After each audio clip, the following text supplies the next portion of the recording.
Apakah sudah terlihat? Ya, Baik. sudah terlihat jelas, Dok. Ya, hari ini yang sesi kedua slide apa namanya? Bagian pertama adalah tata laksana cepat hiponatremi.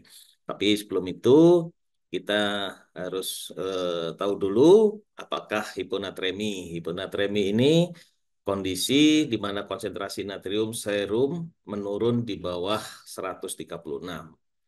Ini memang banyak nanti ada hiponatremi ini bisa berhubungan dengan tonisitas ya, bisa normal, bisa rendah, juga bisa tinggi. Jadi tonisitas ini harus efektif karena mengacu pada kontribusi osmolaritas yang lain ya. Karena di dalam darah itu kan banyak komponen-komponennya seperti natrium, glukosa yang memang tidak bebas melintasi membran sel. Hiponatremi sering disebabkan oleh retensi air yang melebihi kapasitas ekskresi ginjal yang menghasilkan hipotonicity dan beresiko edema cerebral. Sedikit tentang regulasi keseimbangan natrium ya. Dari sini kalau memang ada defisit natrium, otomatis osmolaritas akan menurun. Ini akan mengaktifkan hormon ADH sehingga akan mengakibatkan diuresis dari air ya. Kemudian akibat diuresis ini akan mengakibatkan plasma volume dan tekanan darah juga menurun ya. Sehingga urin juga akan menurun.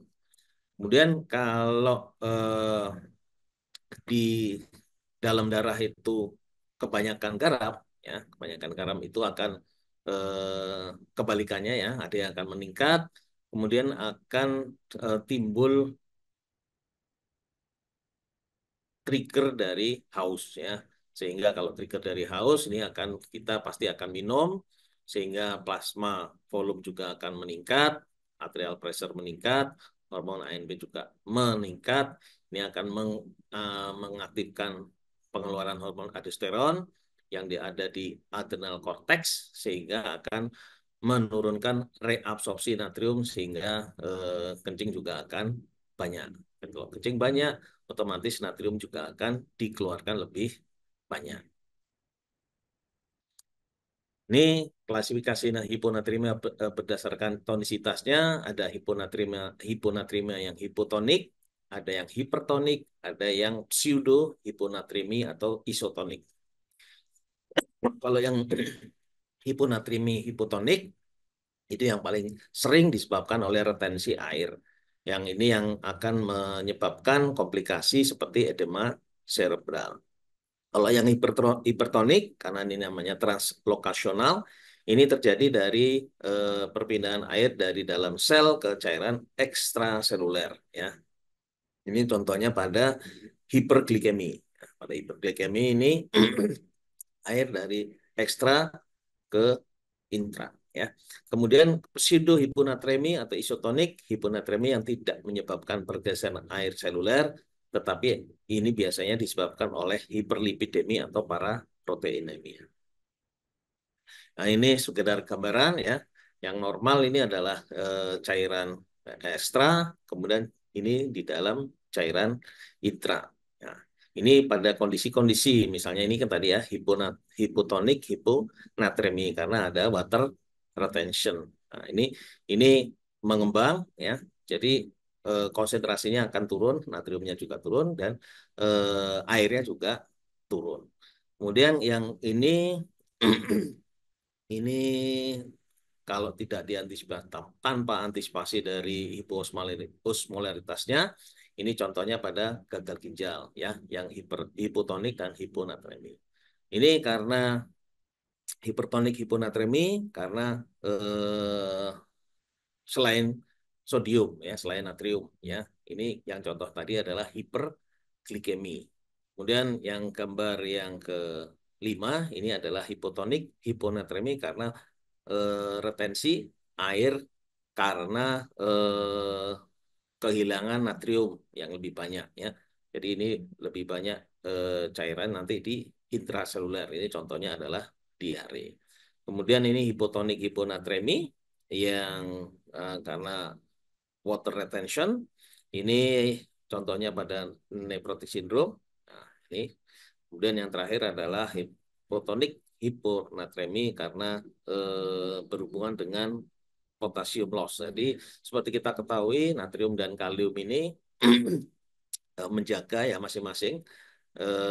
Kalau natrium di ekstra, kalau kalium di intra. Jadi itu masing-masing untuk menjaga tekanan atau membran ya, supaya tidak ada ketidakseimbangan.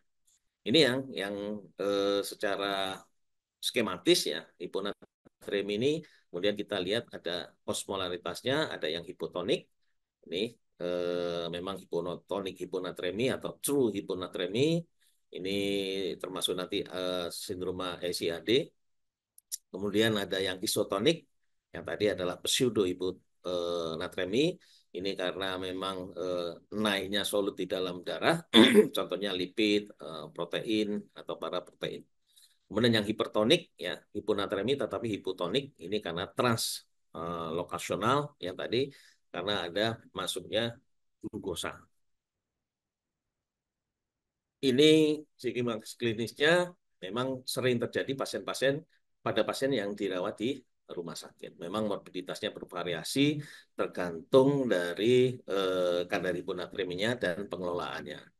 Karena hiponatremi ini karena memang sering sehingga perlu atau penting untuk penanganan yang lebih tepat. Prevalensinya kalau di populasi umum pada dewasa ini sekitar 1 sampai 4% ya.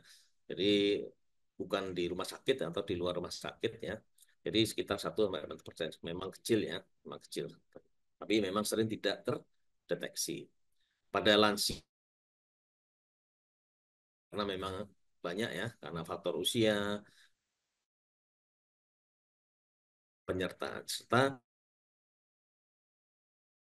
kadang di poli ini kan lebih banyak pasien-pasien geriatri ya, dan dia juga banyak menggunakan obat-obat, mulai obat diabetes, mulai obat jantung, obat syaraf, nah, macam-macam. Apalagi kalau sejawat jantung dan syaraf itu kan biasanya obatnya lumayan ya, lumayan banyak. Karena seperti itu, terutama di lansia ya, lansia ini kan kadang-kadang ya, kadang-kadang sudah lupa ya, udah makan obat belum, udah minum obat belum ya. Jadi hiponatremia ini sering tidak terdiagnosis karena memang gejalanya ringan dan memang tidak spesifik. Kalau di rumah sakit ini cukup banyak ya, sekitar 15 sampai 30% rawat inap, tetapi sering karena penyakit yang mendasari ya. Misalnya karena diuretik ya, diuretik jadi terlalu semangat memakai diuretik ternyata terjadi hiponatremi ya. Kemudian terapi cairan bebas natrium ya, misalnya yang bukan NaCl mungkin RL atau yang lain. Kemudian pasien-pasien ICU ini malah lebih tinggi lagi, ini sekitar 30 sampai 40%. Kemudian hiponatremi yang di ICU sering berhubungan dengan prognosis yang buruk karena memang ada penyakit dasarnya, ditambah lagi pemberatnya adalah hiponatremi. Ini kelompok pasien dengan risiko tinggi yang pertama adalah penyakit-penyakit kronis ya, misalnya gagal jantung, sirosis atau CKD ini sering mengalami atau berisiko tinggi mengalami hiponatremi ya. Karena gagal jantung, sirosis ini kan biasanya banyak cairan. Jadi kita semangat untuk mengeluarkan cairan. Ternyata ikut juga natriumnya sehingga terjadi hiponatremi. Kemudian pasien-pasien lanjut usia ya, karena yang tadi ya, pada pasien-pasien lanjut usia selain banyak obat juga fungsi ginjalnya juga sudah mulai menurun. Kemudian pasien-pasien dengan kondisi psikiatrik ya, sering pasien-pasien psikiatri ini apalagi kalau mungkin lagi diisolasi ya, mungkin makannya tidak teratur, minumnya tidak teratur ya, atau memang pengaruh dari obat-obatan psikotropikanya. Ini yang tadi fisiologi ya. Jadi fungsi natrium dan osmolaritas ini seperti kita ketahui, osmolaritas itu mungkin saya back ke belakang sebentar. Osmolaritas ini merupakan konsentrasi total partikel terlarut dalam cairan tubuh ya. Ini jadi partikel-partikel yang di dalam cairan tubuh ini banyak ya. Ini yang mengatur adalah natrium ya. Kemudian peran natrium ini memang dia penentu utama osmolaritas ekstraseluler ya. Seperti yang saya sampaikan, natrium itu banyak di ekstra. Jadi penyeimbangnya kalau yang di dalam atau di intraseluler itu adalah kalium ya. Kadar natrium yang tinggi atau rendah itu akan mempengaruhi pergerakan air ya, ke dalam atau keluar sel intra atau ekstraseluler. Ketidakseimbangan natrium ini akan menyebabkan perubahan osmolaritas ya, yang memicu perpindahan air. Jadi seperti edem atau dehidrasi itu karena memang dari ketidakseimbangan natriumnya ya. Kemudian regulasi natrium untuk keseimbangan cairan tubuh. Regulasi pertama yang tadi ya, yang seperti gambar fisiologi tadi, natrium itu mengatur atau regulasi volume darah. Kalau kadar natrium yang rendah atau yang tinggi itu akan juga menyebabkan volume darah ya. Jadi kalau dia terlalu tinggi dia akan naik volume dan tensinya atau tekanan darahnya. Kalau dia turun dia akan turun juga ya. Volume dan tensinya. Jadi eh, harus seimbang. Jadi kalau terlalu banyak juga naik, kalau terlalu rendah volume dan tensinya juga akan turun.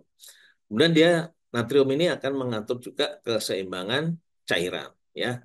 Ini yang seperti tadi yang mengatur adalah hormon aldosteron dan ADH, antidiuretik hormon. Kapan natrium dikeluarkan, kapan ditahan ya. Kalau memang natrium kadarnya di dalam darah rendah akan ditahan supaya tidak keluar lewat urin. Tetapi kalau terlalu tinggi atau terlalu banyak natrium di dalam darah juga akan hormon ini akan bekerja untuk mengeluarkan natriumnya. Ya, nah, ini ya, ketika natrium rendah, ginjal akan mengurangi ekskresi air untuk mempertahankan volume darah. Pada neuromuskuler, ya, peran natrium ini juga penting karena natrium ini perlu untuk impuls saraf dan kontraksi otot. Ya, jadi nanti kalau kekurangan atau hiponatremi itu juga akan mengganggu transmisi impuls saraf dan kontraksi otot. Ya, jadi kalau berkurang dia akan menyebabkan gangguan neurologis dan kelemahan otot. Karena natrium ini berperan dalam mempertahankan potensial membran sel ya. Ketidakseimbangannya akan mengganggu aktivitas listrik sel saraf dan otot ya. Memang gejala-gejalanya kejang ya, atau kalau yang ringan kram sampai yang berat jadi kejang. Ini yang tadi saya tuliskan mekanisme homeostasis natrium. Ini perannya adalah dari hormon aldosteron. Ini akan meningkatkan reabsorpsi natrium di ginjal untuk mempertahankan volume darah. Kemudian hormon ADH ini mengatur ekskresi air ya, berdasarkan osmolaritas serum. Jadi dua hormon ini akan bekerja sama yang akan mengatur homeostasis dari natrium. Ya, tadi ya, kalau natrium naik atau turun, tubuh akan merespon melalui sistem dua hormon ini untuk mengembalikan keseimbangan. Ini yang tadi ya, hiponatremi natremi itu ada yang hipotonik ya, hiponatremi dengan volume rendah, volume berarti isi dalam pembuluh darah rendah. Ini contohnya adalah dehidrasi dan kehilangan garam. Jadi pasien-pasien yang dehidrasi karena diare misalnya, ini banyak juga kehilangan garam. Ini akan menyebabkan hiponatremi dengan volume rendah. Kemudian hiponatremi dengan volume normal, misalnya SIADH, ya, sindroma inappropriate diuretik hormonnya, atau insufisiensi kortisol. Karena hormon-hormon ini yang tadi yang mengatur keseimbangan natrium, dia tidak bekerja, jadi volumenya normal saja. Kemudian hiponatremi dengan volume tinggi. Jadi dia hiponatremi, tetapi dia cairannya atau airnya banyak. Ya, contohnya pada gagal jantung, kemudian sirosis dan gangguan atau CKD atau gangguan ginjal. Ya, jadi natriumnya semacam terdilusi. Jadi volume airnya cukup banyak, tapi natriumnya rendah. Ya, ini pada kondisi-kondisi gagal jantung yang sering di klinik ya, gagal jantung, sirosis dan gangguan ginjal. Kemudian ada yang tadi hiponatremi hipertonik dan isotonik. Ini biasanya kalau yang hipertonik tergantung apa namanya berkait dengan hiperglikemi. Kalau yang isotonik, hiponatremia dan isotonik ini karena banyak yang solut atau yang terlalu zat-zat yang di dalamnya terlalu tinggi, terlalu banyak. Ini hiperlipidemi. Ini penyebabnya ini 136 ya. Hiponatremi disebabkan oleh ketidakseimbangan natrium, ini kelainan atau retensi natrium, ketidakseimbangan air, atau memang ada faktor eksternalnya, ada penggunaan obat atau larutan tertentu. Ini ya yang penyebabnya tadi sudah penyebabnya hiponatremi hipotonik. Ini karena penurunan volume cairan ekstraseluler, misalnya kehilangan natrium di ginjal karena pengaruh diuretik atau pengaruh diuresis osmotik karena naiknya glukosa dan naiknya ureum ya, atau terjadi karena insufisiensi adrenal ya. Insufisiensi adrenal otomatis hormon-hormon aldosteronnya juga turun, makanya dia tidak bisa atau kurang bisa mengatur eh, volume cairan ekstraseluler. Kemudian kehilangan natrium di luar ginjal, ini misalnya diare, karena diare ini kan yang mengatur bukan ginjal, jadi dari saluran cerna kebanyakan keluar cairan, diare atau muntah-muntah. Kalau ini digabung jadi gastroenteritis ya, gastroenteritis juga bisa menyebabkan penurunan volume cairan ekstraseluler dan mengakibatkan hiponatremi. Kemudian keringat berlebihan ya, ini mungkin pada atlet-atlet atau bukan atlet aja, tapi mungkin pada olahragawan atau kita-kita yang berolahraga keringat berlebihan dan belum ada atau tidak ada asupan natriumnya. Dan bisa juga karena trauma otot. Kemudian hiponatremia hipotonik ada peningkatan volume cairan ekstraseluler yang tadi ya, gagal jantung, sirosis, sindrom nefrotik, dan gagal ginjal. Kalau yang normal, cairan ekstraseluler normal, ini karena gangguan endokrin, insufisiensi adrenal, kemudian hipotiroid yang tadi, ya bisa juga menyebabkan hiponatremi. Kemudian ini SIADH atau sindrom inappropriate antidiuretic hormone, ini bisa juga disebabkan oleh kanker paru. Kanker paru ini juga apa namanya yang kecil, small cell itu bisa mengeluarkan hormon SIADH, ya. Jadi gangguan saraf pusat ataupun ada karena efek samping obat. Kalau hipertonik tadi ya, hiperglikemi, ini glukosa yang tinggi akan menyebabkan perpindahan air dari sel ke ruang ekstrasel. Nah, sehingga menurunkan konsentrasi natrium serum. Ya, ya seperti kita ketahui natrium ini kan memang di luar ya, di ekstraseluler. Kemudian kalau glukosa tinggi ini, karena glukosa di dalam pembuluh darah tinggi, itu akan menyebabkan airnya berpindah ya, berpindah ke ekstrasel sehingga akan seperti ya istilahnya mengencerkan natrium yang ada di ekstrasel.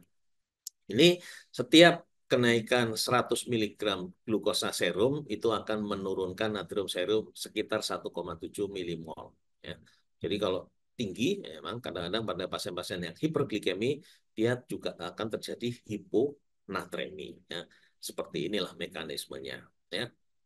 Kemudian retensi manitol hipertonik. Nah, pada pasien-pasien dengan insufisiensi ginjal, ini akan juga menyebabkan perpindahan air keluar dari sel.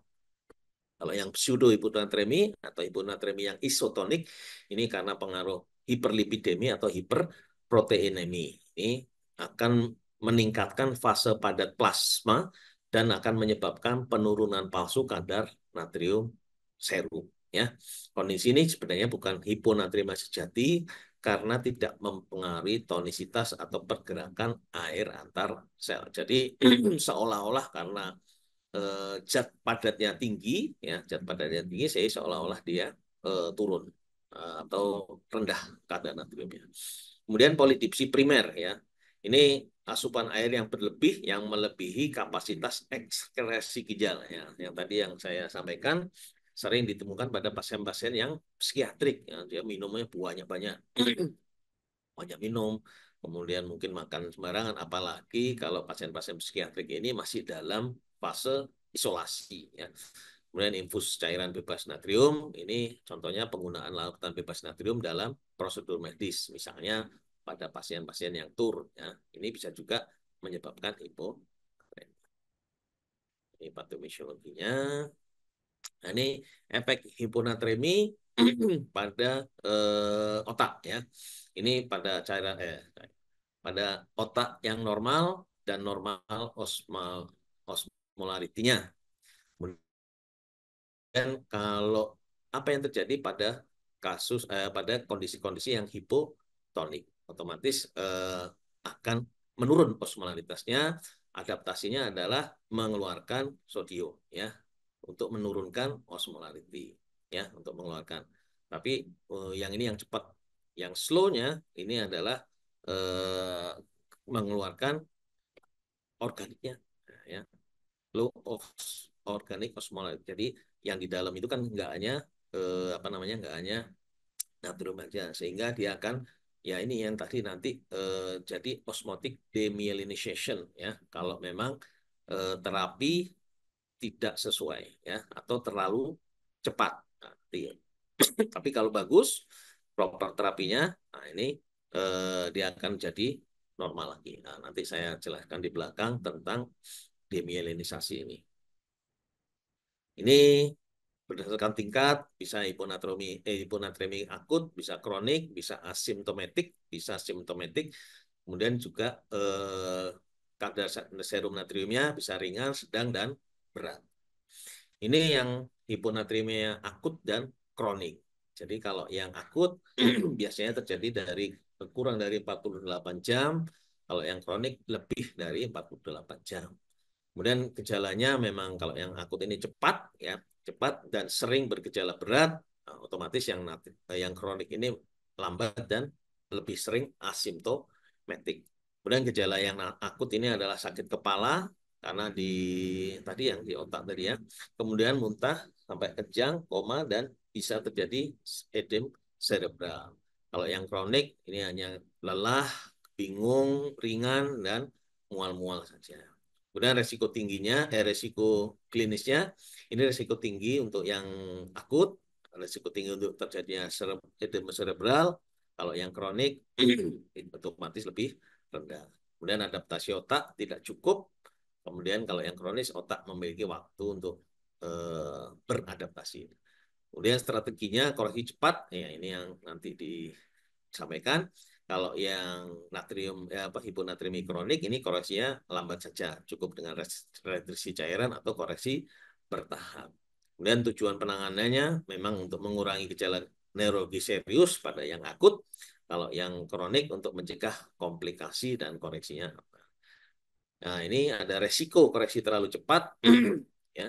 Ini akan terjadi sindrom demyelinisasi osmotik, ya. Tapi kalau yang kronik memang lebih lambat, ya. Ini, ya, yang tadi hampir sama tadi. Ini normal, kemudian ini yang akut. Akut ini airnya banyak. Kemudian terjadi resiko edem cerebri, ya. Kalau yang kronik karena osmolaritasnya tidak terlalu ini, nah ini akan eh, gejalanya asimptomatik saja. Ini yang asimptomatik dan simptomatik, otomatis, ya, kalau yang asimptomatik berarti nggak ada atau sedikit gejala. Kalau yang simptomatik otomatis nyata. Gejalanya apa? Sakit kepala, mual muntah, bingung, kejang, dan sampai koma. Ini resiko tinggi komplikasi serius. Kemudian Yang simptomatik ini umumnya terjadi pada hiponatremia yang akut atau penurunan yang cepat. Tujuannya adalah untuk koreksi cepat dan strateginya pemberian salin hipertonik ya, tapi dengan monitoring ketat ya. Kalau yang asimptomatik cuma cukup retensi cairan atau koreksi natrium secara bertahap. Kalau yang berdasar kadar serum, ini yang ringan ini 130 sampai 135, gejala umumnya biasanya asimptomatik, cukup dengan retensi cairan dan monitoring. Kemudian yang sedang 120 sampai 129, ini gejalanya sedang seperti sakit kepala, kebingungan, dan mual. Kemudian koreksinya juga bertahap. Tapi yang berat di bawah 120 ini bisa kejang, koma, dan beresiko terjadi edema cerebral. Ini harus dengan koreksi cepat, dengan salin hipertonik, tetapi dengan pemantauan yang intensif. Jangan sampai terjadi komplikasi. Ini yang tadi ya. Ada yang hipertonik, isotonik, dan tonik. Ini hampir sama ya. Ini saya buatkan dengan bagan.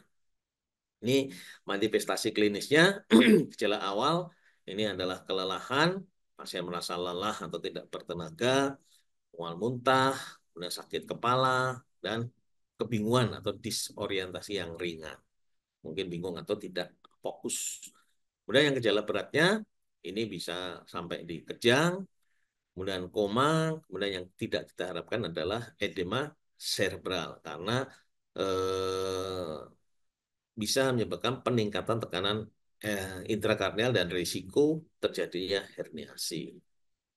Kalau gejala yang lain, disorientasi parah dan bisa halusinasi dan delirium. Ini yang sering juga terjadi ya, halusinasi atau delirium ini kadang-kadang kalau di rumah sakit ini masuk dengan halusinasi, di apa namanya, dikonsulkan dengan sejawat psikiatri ya, setelah dicek ternyata hiponatremia berat ya. Ya, kita nanti akhirnya eh, bekerja sama atau rawat bersama dengan sejawat psikiatri. Mungkin ya, mungkin memang ada psikiatrinya, tetapi kalau di kita itu mengatasi hiponatremia. Tapi kadang-kadang setelah hiponatremia teratasi, halusinasi atau deliriumnya juga teratasi. Ini pada gejala respirasi, ini pada pernafasan, ini edema, karena edema cerebral pasti akan bisa mempengaruhi pusat nafas sehingga akan kesulitan bernafas bahkan henti nafas ya. Kemudian penurunan tekanan drastis ini pada beberapa kasus dapat menyebabkan gangguan fungsi kardiovaskular yang parah. Ya, risiko klinis pada hiponatremia yang kronik, kalau yang tadi akut ini kronik. Kalau yang kronik ini akan menurunkan kualitas hidup karena dia sering lelah dan lemas dan bingung ya, atau tidak konsentrasi atau kurang konsentrasi. Juga terjadi gangguan fungsi kognitif.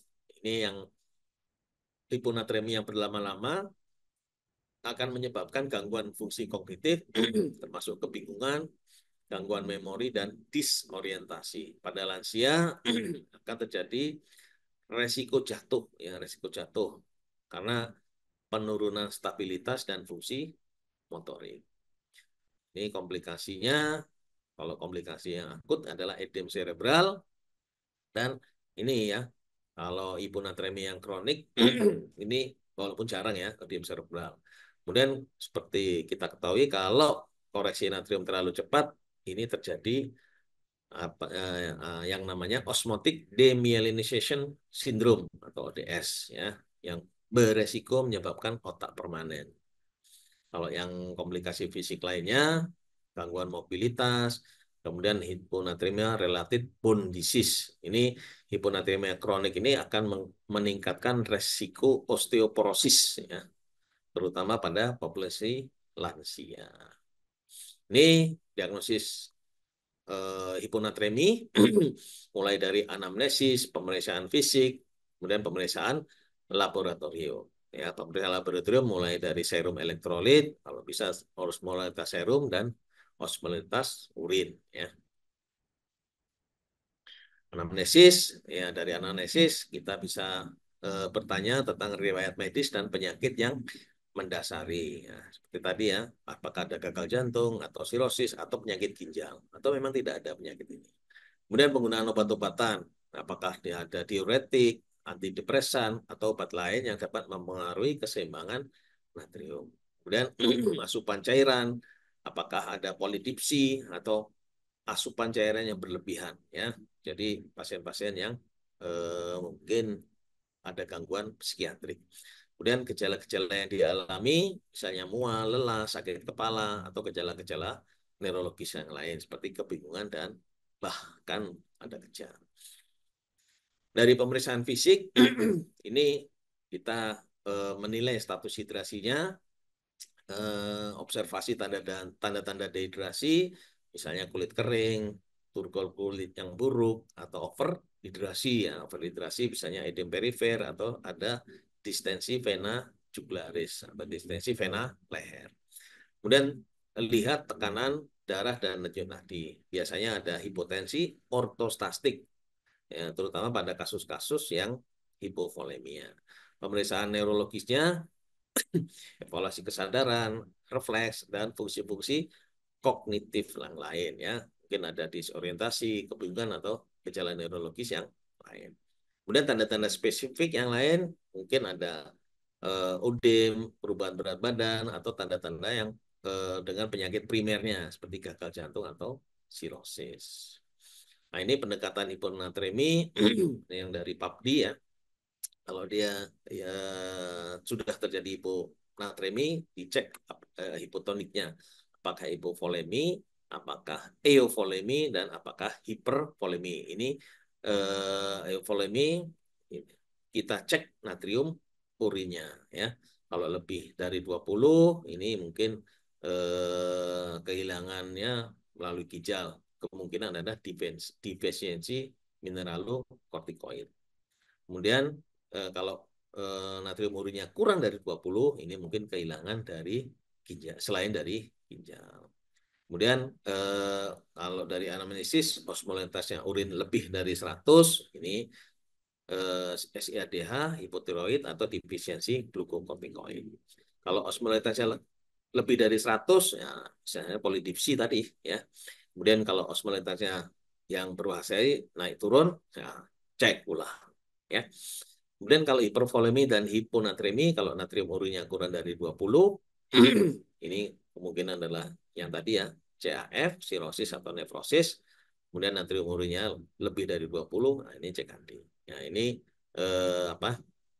Eh, bahkan untuk pendekatan hiponatremi. Kemudian pendekatan manajemen dan terapi, ya, prinsip terapi berdasarkan tipe dan keparahan. Ya. Jadi tipenya bagaimana? Yang tadi EU atau hiper atau hipotonis, kemudian akut atau kronik. Ya.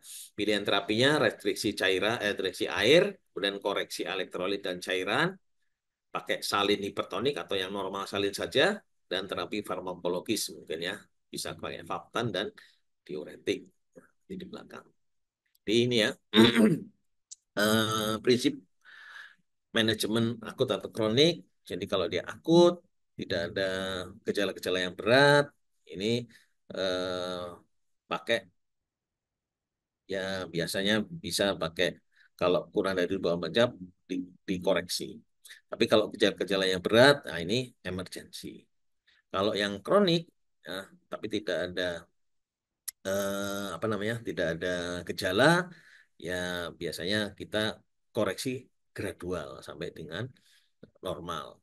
Tapi kalau ini yang bahaya ya, overkoreksi, ini bahayanya adalah ODS tadi ya, osmotic demyelination syndrome. Nah ini eh, bahkan untuk prinsip-prinsip ininya. Kemudian prinsip terapi berdasarkan tipenya tadi, kalau ya hiponatremi hipovolemik, tujuannya adalah mengembalikan volume cairan dan natrium yang hilang. Ini bisa pakai salin yang isotonik atau 0,9% untuk mengoreksi hipovolemia ya. Ini juga bertahap untuk menghindari koreksi natrium yang terlalu cepat. Kalau yang hiponatremi yang hipervolemik ini tujuan terapinya adalah mengurangi kelebihan cairan tubuh, pendekatannya dengan restriksi cairan dan diuretik ya, terutama dengan loop diuretik. Dapat dapat dipertimbangkan penggunaan Paptan pada kasus-kasus yang memerlukan. Kemudian hiponatremi yang isovolemik, karena dia iso, ya, menurunkan kadar cairan tanpa menyebabkan dehidrasi. Pendekatannya dengan restriksi cairan pada kasus-kasus SCADA dapat dipertimbangkan pemberian Paptan atau demeclocycline. Ini ya, kalau berdasarkan keparahan, 130 sampai 135 ini adalah hiponatremia ringan. Ini cukup dengan restriksi cairan, kemudian monitoring kadar natrium secara rutin dan pengelolaan penyakit yang mendasari. Kalau yang sedang 120 sampai 129 ini koreksinya bertahap dengan salin isotonik atau memang bisa dengan hipertonik jika sudah ada gejala-gejala neurologis yang sedang. Kemudian yang monitoring ketatnya ini harus dimonitoring karena bisa ya tadi bisa menyebabkan ODS. Kalau yang hiponatremia berat kurang dari 120 ini dengan infus salin hipertonik dengan koreksi terkontrol untuk menghindari ODS tadi. Ini terutama pada pasien-pasien dengan gejala berat seperti kejang atau koma. Ini yang sedang, kalau yang ringan tadi yang bertahap ya. Kalau yang sedang bertahap untuk menghindari perubahan yang terlalu cepat. Ini sebaiknya kadar natrium serumnya naik sekitar 4 sampai 6 milimol dalam 24 jam. Tapi kalau yang berat ini tujuannya memang 4 sampai 6 milimol dalam 6 jam pertama, tetapi tidak melebihi 8 sampai 10 milimol dalam 24 jam. Ini harapannya supaya apa? Supaya tidak terjadi ODS tadi. Nah, metode koreksi natriumnya dengan penggunaan salin hipertonik yang 3%. Ini digunakan pada gejala neurologis berat atau hiponatremi yang berat. Ini nanti ada di belakang caranya. Kemudian monitoring ketat kalau bisa 2 sampai 4 jam setelah koreksi ya. Karena ini kan pakai hipertonik ya, terutama pasien-pasien yang hiponatremia berat. Ini rumusnya perubahan natrium eh, memperkirakan kebutuhan koreksi ya. Kemudian volume infus dikali konsentrasi natrium infus dikurangi konsentrasi natrium serum dibagi total body water. Jadi kalau total body water ini kira-kira ya pada pasien yang dewasa 0,6 kali berat badan, kalau yang wanita 0,5 kali berat badan. Kalau yang lansia nanti laki-laki 0,5, yang perempuan 0,45 ya. Ini contohnya misalnya pasien dengan berat badan 70 kilo. Dia mau kan tidak boleh 8 sampai 10 ya. Yang bagus 4 sampai 6. Jadi naiknya sekitar 5 dulu lah, 5 ya. Total body waternya 0,6, kira-kira berarti 42 liter ya. Jika menggunakan salin hipertonik itu yang 3% itu mengandung 513 milimol. Milimol ya. Jadi misalnya 115, berat badan 70, kemudian naiknya 5 ya, TBW-nya 42%, kemudian volume cairannya atau hipertoniknya berapa berapa banyak ya. Ya, jadi ini 5 mol, berat badan 70, 115, tadi ya TBW-nya sekitar 42 liter, salin hipertoniknya 513 karena dia 3%, kalau 0,9 sekitar ya berarti seperempatnya ya. Sekitar 154. Jadi perhitungannya setelah dihitung sekitar 527 liter ya. Jadi diperlukan 527 liter salin hipertonik 3%. Ini biasanya tetesannya lambat ya, 1 sampai 2 miligram per 1-2 miligram cc. Lambat tetesannya ini biasanya sekitar dipakai atau digunakan selama 24 jam ya. Karena ini 500 paling kan ya, satu botol ya, satu botol 500 gitu. Jadi kira-kira kalau secara perhitungannya 70 kilo itu akan menaikkan eh, ini menaikkan sekitar 5 saja ya, 5 untuk 70 kilo dengan pemakaian salin hipertonik eh, sat- satu botol ya, satu botol dalam 24 jam itu sekitar naik 5 ya. Ini kalau ini nggak usah, ini kalau untuk yang SIAD ya, nanti ada di apa di apa namanya di slide-nya. Kemudian monitoring kadar natrium ini kalau bisa 2 sampai 4 jam. Ini untuk mencegah ODS ya. Jadi hindari peningkatan serum 8 sampai 10 mol dalam 24 jam. Seperti tadi kan kita targetnya cuma 5 saja ya, dalam 24 jam diberikan sekitar 500 cc ya, 520 ya. Biasanya 500 cc, setelah itu cek ulang ya. Ini komplikasi ya pada koreksi natrium, potensinya adalah sindroma demilinisasi osmotik. Mungkin sering mendengar, nah ini saya ulas juga sedikit. Sindroma demyelinasi osmotik atau ODS kalau apa namanya bahasa Inggrisnya, atau osmotic demyelination syndrome, ini adalah kondisi neurologis serius yang disebabkan oleh kerusakan pada mielin saraf di otak, terutama pada bagian pons ya. Ini terjadi kalau natrium ini dikoreksi terlalu cepat ya, terlalu cepat. Ini yang karena akan menyebabkan perubahan osmolaritas ekstrim, memicu pergeseran cairan dan kerusakan mielin ya, terutama pada pons ya. Tapi ini pons ini dan area lain di otak ini rusak karena tidak dapat menyesuaikan diri dengan perubahan osmolaritas yang cepat. Jadi tiba-tiba osmolaritasnya naik cepat, kemudian mereka tidak mereka eh, yang mielin dan terutama yang di pons itu tidak sempat untuk adaptasi ya. Ini resikonya hiponatremi kalau koreksi terlalu cepat, kemudian kondisi klinis tertentu. Nah, ini koreksi yang terlalu cepat lebih dari 8 sampai 10 mol per 24 jam ini juga akan menyebabkan kerusakan neurologis yang permanen. Gejala klinisnya dari gejala neurologis ini ada dysarthria atau gangguan bicara, disfagia, kemudian quadriplegia, kelumpuhan pada keempat anggota tubuh, dan perubahan kesadaran yang memberat bisa menjadi koma. Dan gejala lain bisa kehilangan fungsi motorik dan sensorik, serta gangguan gerak dan refleks. Ya, pencegahan otomatis koreksi natriumnya bertahap, monitoring ketat, dan penerapan protokol terapi yang aman. Penanganannya tidak ada terapi spesifik untuk membalikkan ODS sehingga pencegahan merupakan kunci utama ya, penata laksana simptomatik untuk mengatasi gejala yang muncul. Ini prognosisnya memang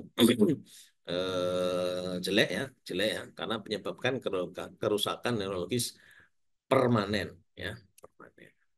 Jadi kesimpulan, hiponatremi adalah kondisi di mana kadar natrium serum di bawah 136, bisa hipotonik, isotonik, dan hipertonik.